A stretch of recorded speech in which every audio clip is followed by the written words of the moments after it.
on lâche pas l'affaire, parce qu'on est trop tenace, il n'y a rien à faire, on lâche rien. Bonjour à tous, aujourd'hui jeudi 2 septembre, on souhaite bien entendu une bonne rentrée à tout le monde et on va vous faire le retour tant attendu des négociations télétravail. Alors on a fait de nombreuses vidéos pendant l'été pour expliquer l'avancée des discussions télétravail.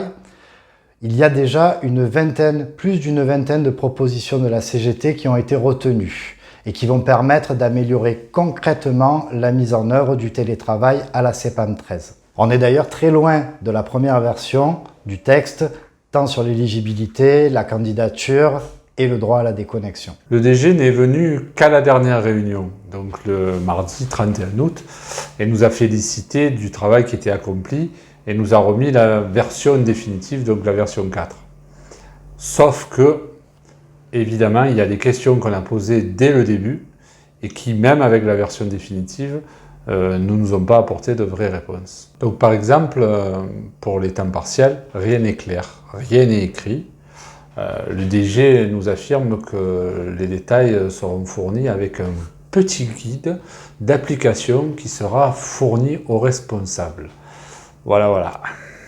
Vous l'avez compris, on nous propose de signer un texte très flou que les RH appliqueront sur la base d'un guide que ni le salarié ni le syndicat ne pourra consulter et donc contester. Oui, on nous prend un petit peu pour des bip. C'est un manque de respect pour les représentants du personnel et surtout pour le personnel.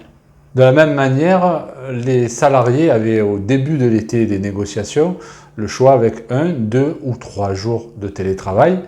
Et puis au final, on s'aperçoit que le 3e jour va être exceptionnel.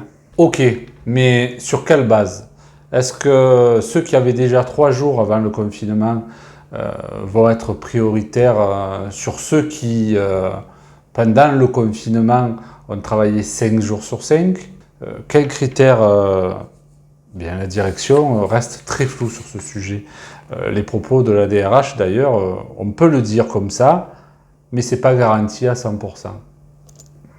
Ça va être un vrai problème pour les responsables qui veulent faire le taf et ne pas mettre le feu aux poudres dans leur collectif de travail. Les cadres CGT l'ont d'ailleurs très bien rappelé. Mais bien sûr, comment je peux dire à l'un oui et non à l'autre alors que les deux ont bossé correctement pendant des mois? Ça va être n'importe quoi. Une fois de plus, c'est bien la volonté de diviser qu'affiche notre directeur.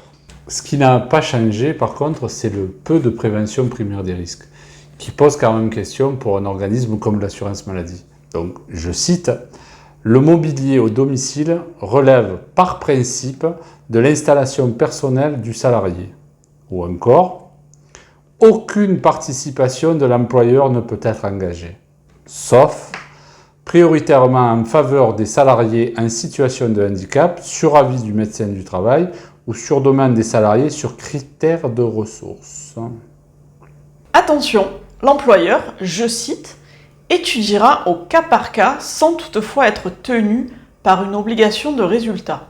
Ce terme n'est pas neutre, il renvoie à l'obligation de résultat de l'employeur en termes de santé et de sécurité au travail. En introduisant cette notion dans le protocole, notre direction veut absolument se couvrir et se dédouaner de sa responsabilité pour la reporter sur la responsabilité individuelle des travailleurs. Voilà dans les grandes lignes le compte rendu de notre dernière réunion de négociation. Alors, une fois de plus, nous nous sommes mis au pied du mur puisque la direction exigeait une signature avant vendredi. La CGT a arraché au dernier moment une signature à lundi 16h. On revient vers vous dès la semaine prochaine et bien sûr, on sera en tournée de prise de parole tout le mois de septembre avec notre journal La Bonne Cause, spécial télétravail. Et surtout, vous le savez, on lâche rien. Nous on lâche pas l'affaire, parce qu'on est trop tenace, il n'y a rien à faire, on lâche rien.